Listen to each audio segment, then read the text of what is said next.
Well, good morning, and it's good to have you with us. If you're visiting, we're especially glad that you're here, and hope you feel at home. I want to say a couple of things. Number one, about the Teacher's Appreciation, which is this coming Sunday, not today, of course, but next Sunday.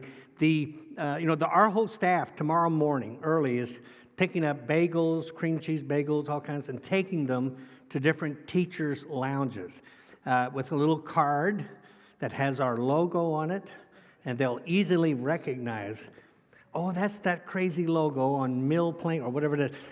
So also, here's the thing. Kids, this is just a card of appreciation, and it has on it, when it's stapled to it, candy. And as I was telling my kids, this can benefit you. Let's say you have a B-. You can just take this to your teacher and say, we want to appreciate you. I have a B-. And it'll go up. So they're in the back. So please, this is your last chance. Please pick that up. Also, know that the new series that we're going to be doing in a couple of weeks, it really is tough questions. Why would a loving God allow suffering? Why would a loving God send people to hell? Is there a hell? Can the Bible be trusted? Hasn't science disproved a lot of the Bible? So these are great questions, and I'll give honest answers. And I think that it would be a great opportunity for you again to invite someone. This is our last sermon in this series on the parables. You won't be able to see that video ever again. Turn to Luke chapter 18. Luke chapter 18. I've got quite a bit as you turn to Luke 18. I've got a lot of emails for whatever reason about cats. And I want to share something with you. This came from John Ortberg.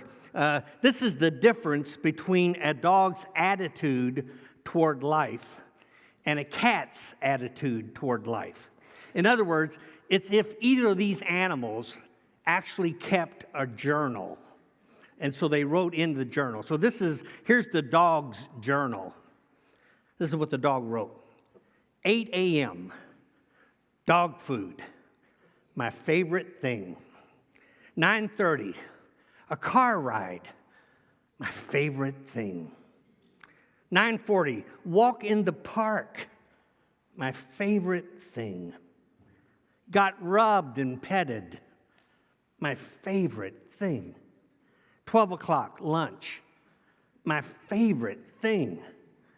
Wagged my tail, my favorite thing. 5 o'clock, milk bones, my favorite thing. 8 o'clock, wow, watch TV with the people, my favorite thing. 11 o'clock, sleeping on my bed, my favorite thing.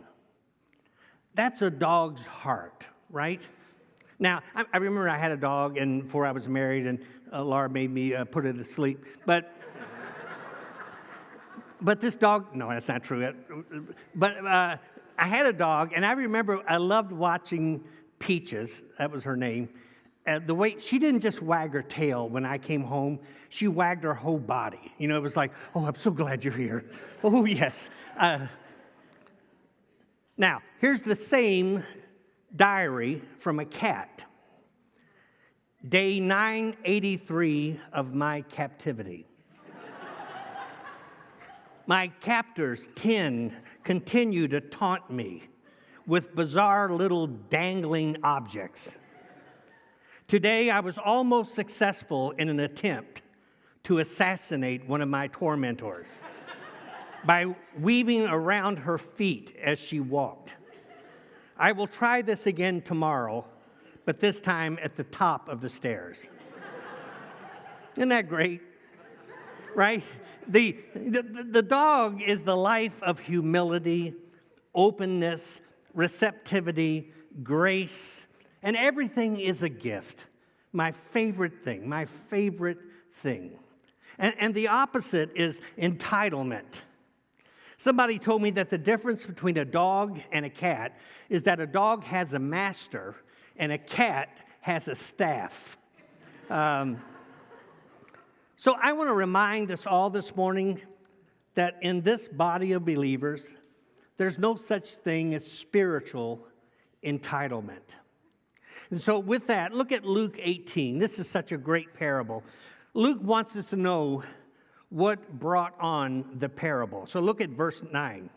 You have to get this.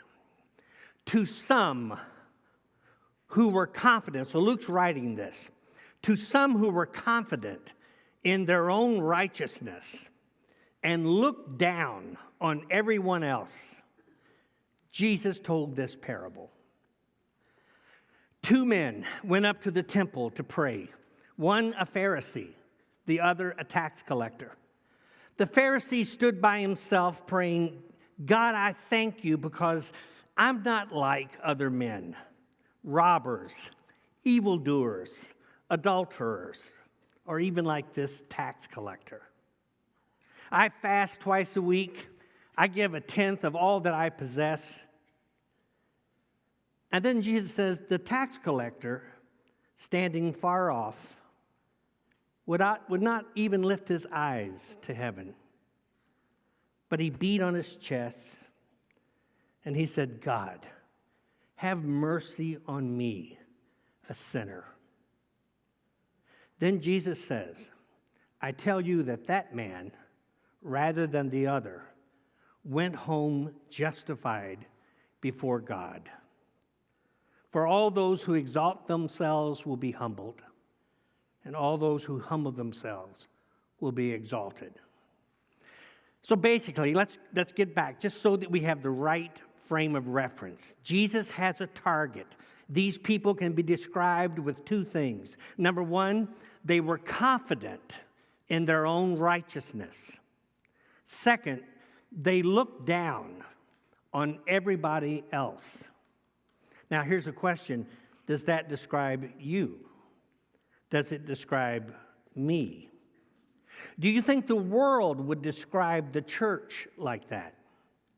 Confident in their own righteousness and judgmental toward everyone else. And see, that is so contrary to Jesus. Because according to Jesus, the essence of righteousness, and we need to understand this, the essence of righteousness is not all your doctrine, is not all your accomplishments. The essence of righteousness is love. In fact, one day someone asked Jesus, what is the greatest of all the laws? What is the top law? What's the greatest commandments? And he said in Matthew 22:36, love God. Love him with all your heart, all your soul, all your mind, all your strength, and then love your neighbor as yourself. So you want to know what righteousness looks like? You want to know the essence of the Christian religion, what it looks like? It's love. A person who is loving. Now, I can hear somebody say, as I would think about my church that I grew up in, which was very doctrinally sound. Everybody had thick notebooks. And they would say, well, you can't just love. You have to balance that out with good doctrine. Paul and Peter says both. Look at this, 1 Peter 4:8. Above all, love each other deeply. Above all, there's no balancing with love. When you love, there's nothing equal to love. If you love, you fulfill the law.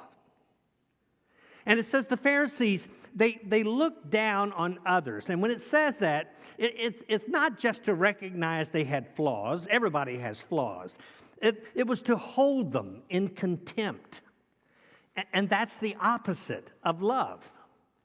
So Jesus is saying to people who thought they were righteous, but in fact were incredibly unrighteous, to people who had great confidence in their ability to love God and love people, but were the least loving of all people, Jesus tells this parable.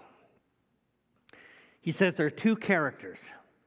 First, there's this guy, just like you, and I think he points to a Pharisee, he looks at a Pharisee. Remember who he's telling the story to those who are confident. The Pharisees were very confident, thought they were righteous in God's eyes. And then there's another guy that they think is really the scum of the earth. Now, the first guy who thought he was doing great spiritually, he's actually in God's eye in worse condition than the guy he thinks is scum. Now, everybody is listening to this story, and they knew immediately who Jesus was talking about. And you're not going to get this parable unless you feel the unbearable tension in this crowd, because Jesus is going after these Pharisees with his gloves off. And why does he do that? See, I think that when it comes to feeling spiritually self-righteous and sort of superior to others, we're dealing with a problem that's really hard for us who have the problem to recognize. See, in some ways in your life, when it comes to resentment, when it comes to anger, anxiety, betrayal, failure, people go see therapists and they go see pastors every day. People know that their resentment and their anger is killing them. They know that their anger is killing their relationships.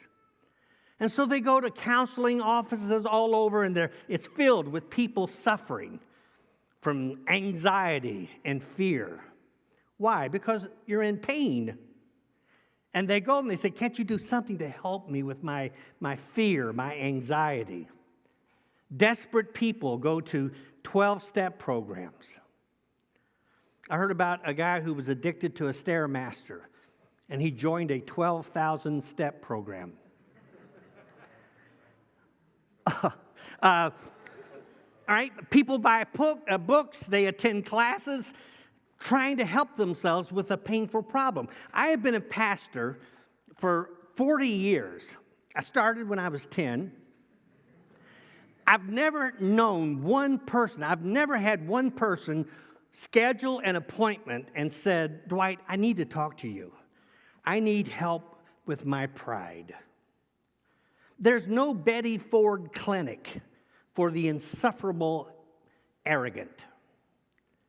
And one of the biggest problems with superiority and pride is that people who suffer from it don't see it. They don't know it. And here's what's really weird. Think of this, because you probably are in that place. The majority of good Christians, church people, who hear this parable about the humble tax collector and the self-righteous Pharisee, you know what they're thinking? They're thinking, thank God I'm not like that Pharisee. They're saying the same thing the Pharisee said. They're saying, thank God I'm not like that Pharisee, because the Pharisee, he actually thought he had to earn his way into God's favor. I'm smarter than that. My theology is better. His theology is messed up, all wrong.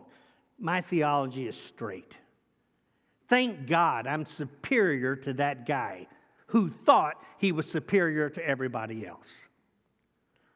So if we're going to hear this story, it will never work to start with a judgmental attitude that assumes about the Pharisee what the Pharisee assumed about the tax collector. He's better. See, in our day, because of sermons, Pharisees had a negative connotation. It didn't in Jesus' day. In Jesus' day, people respected Pharisees. People liked and looked up to Pharisees. Pharisee was a good word. Tax collector was a bad word. If Jesus was telling this story today, he would say it this way. A minister and a drug dealer went to church to pray. And the picture of the story is that the Pharisee and the tax collector are going up to the temple at a time of daily sacrifice. So this would have been a corporate event. There would have been a huge crowd. The people, the crowd, would offer their prayers. And in that culture, everybody prays kind of out loud. Jesus says, now the Pharisee stood up and prayed. It can be translated about himself or to himself, but probably the best translation is he prayed by himself. He separated himself. The idea, he wanted to separate from the masses of people, because to touch anybody in the crowd, that would make him ritually unclean. He would make himself unclean. And he didn't want to be unclean, because it's all about being righteous. And usually it was the custom to leave the sinners, people in the category of ritual uncleanness, which, by the way, the tax collector would be, outside the temple area. They would be standing near the eastern gate during this part of the service. But for some unknown reason, that doesn't happen.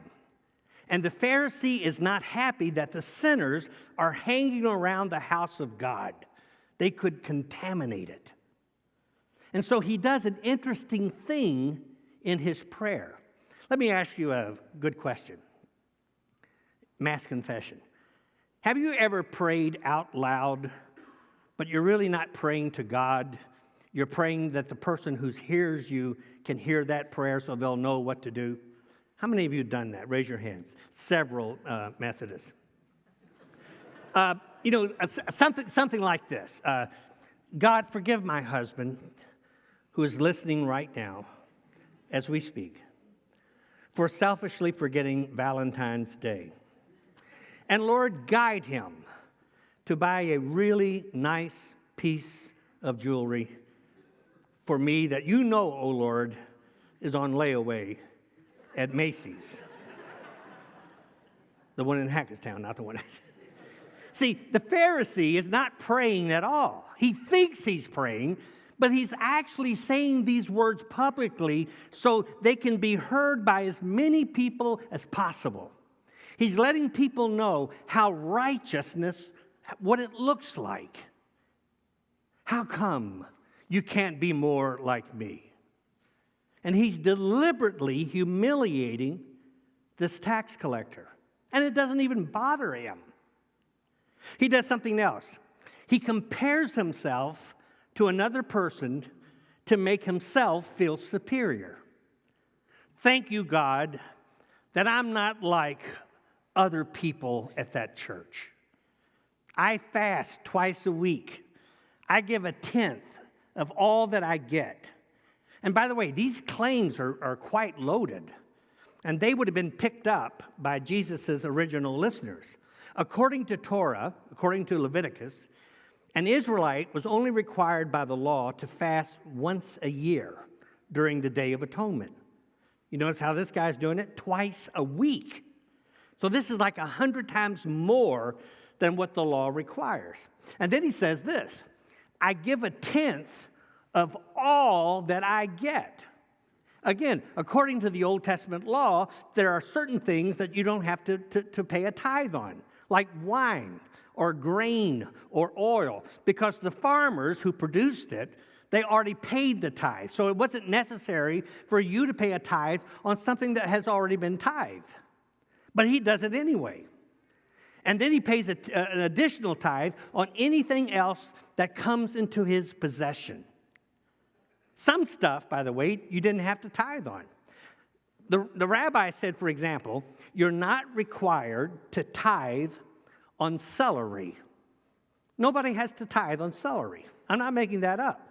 That's actually a rabbinic teaching. I guess they figure nobody likes celery. Not even God likes celery, so you don't have to tithe on it. But this guy, he tithes on everything.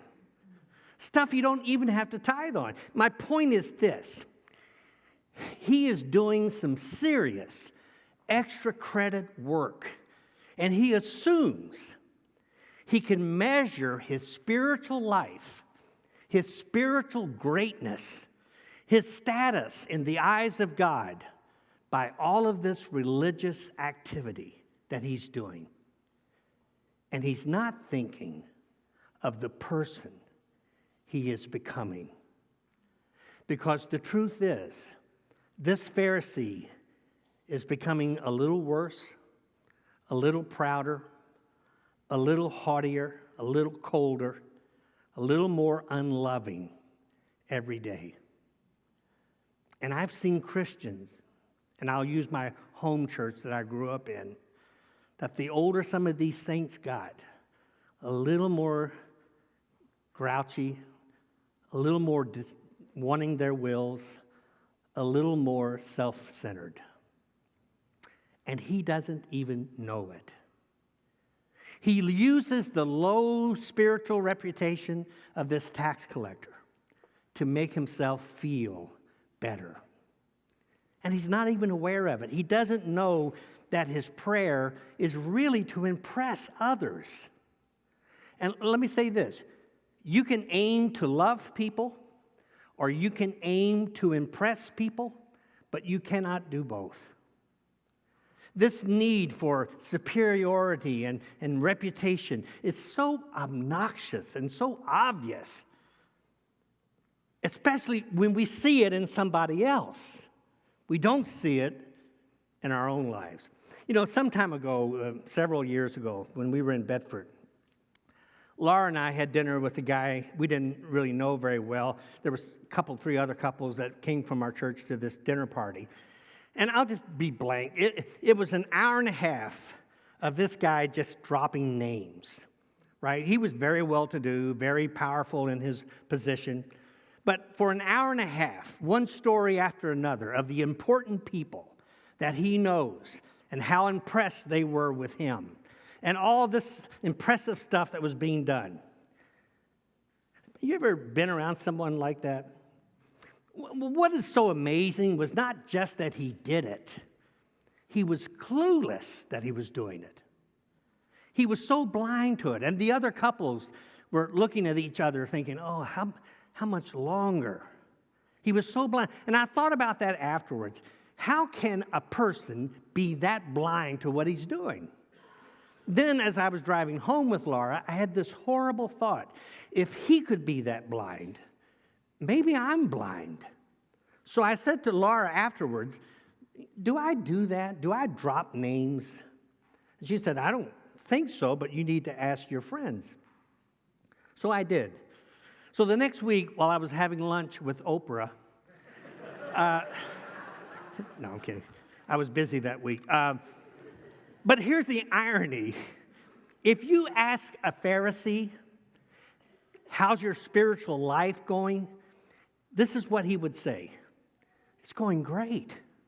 I mean, I'm worshiping, I'm praying, I'm fasting all the time. I mean, in fact, my fasting is better than ever. I'm like down to a size 8. And I've been tithing. I tithe on everything. And I go to the temple.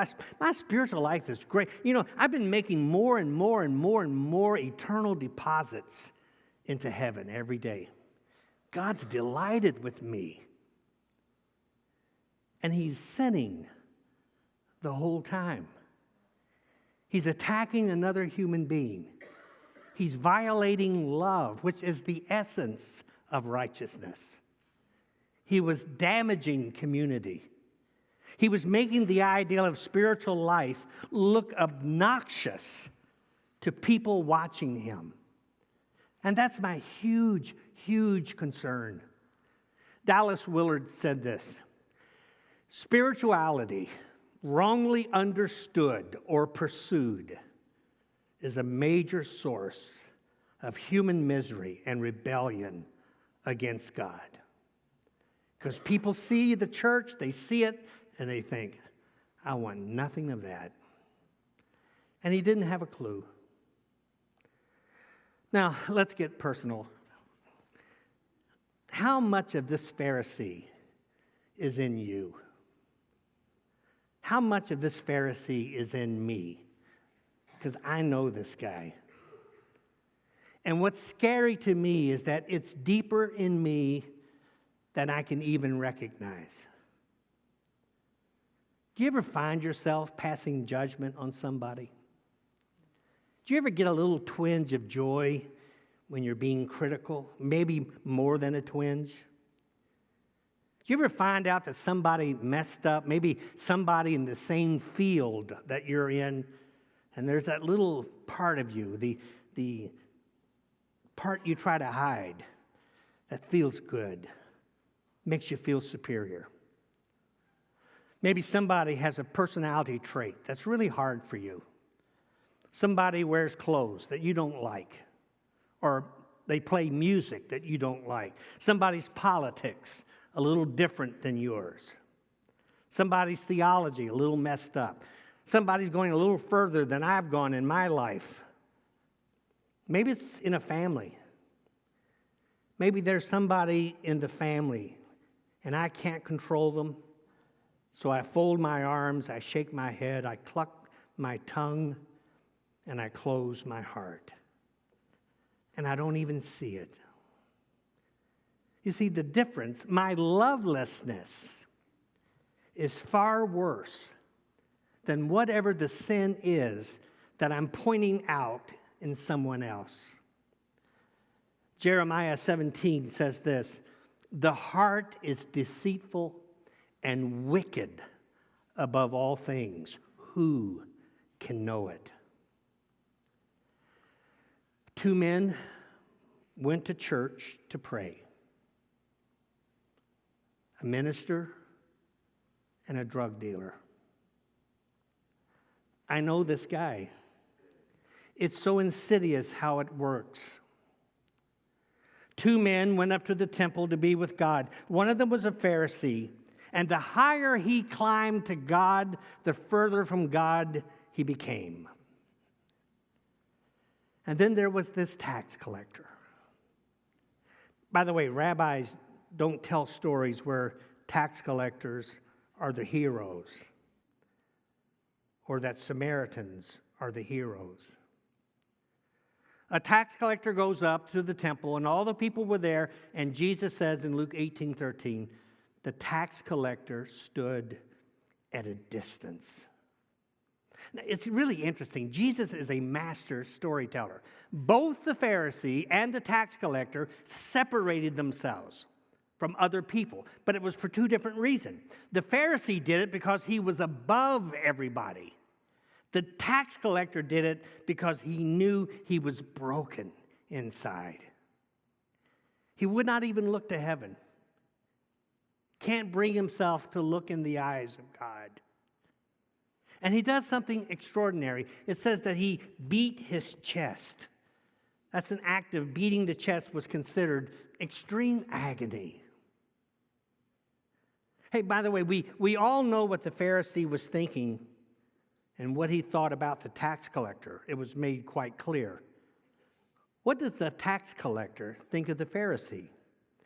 We don't know. He doesn't say. Because he's not even thinking about the Pharisee. He's thinking, God, my life, my heart, that's the only truth I can see. I can see a tiny bit. I can see a little bit of sawdust, maybe in someone else's life.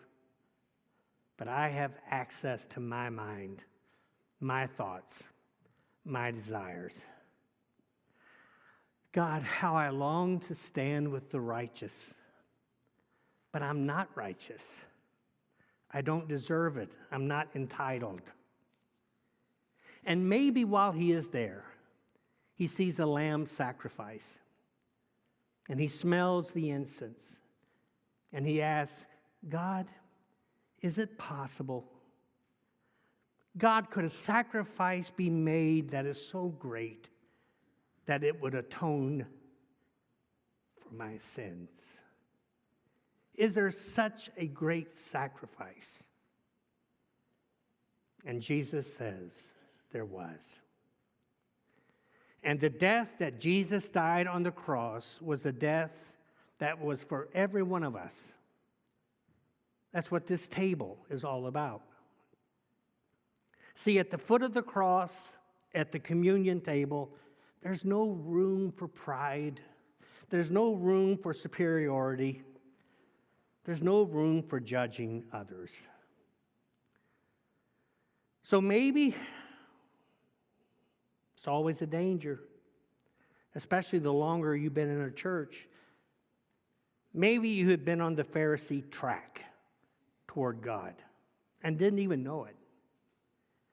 And you've thought things like, I thank God I'm not like other people at that place. I'm more spiritual. I have better theology. I believe in the full gospel. Or I'm a pretty good person. I go to church sometimes. I believe in God. I give money. I think I kind of balanced out the good over. I'm average. Life with God, listen, life with God and in God begins not when you pray, I am glad I'm not like others, but when you pray the tax collector's prayer.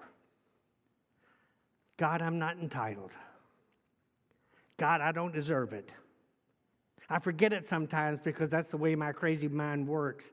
But when I'm alone with you, I know I don't stand before you in pride over my wonderful spiritual accomplishments. I'm a sinner. God, have mercy on me, a sinner. And when you pray that prayer, you lose your pride.